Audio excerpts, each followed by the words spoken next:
ताई, 10चं जुनं नाणं चालत नाही. चालेल. हो. 10ची जुनी नाणी बाळांनो ही आता चालत नाहीत.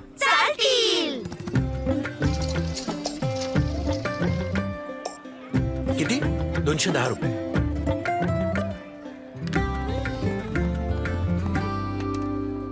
दादा 10चं जुनं नाणं आता चालत नाही. चालेल चालेल नक्की नक्की. अफवा नाही, माझा ऐका. मी तर चालणारच. आणि माझ्या सोबत 50 पैसे 1, 2, 5 आणि 20 ची नवीन जुनी नाणीही चालत राहतील. चालेल चालेल चालेल चालेल. हे चालेल. RBI सांगते, जाणकार बना, सतर्क रहा.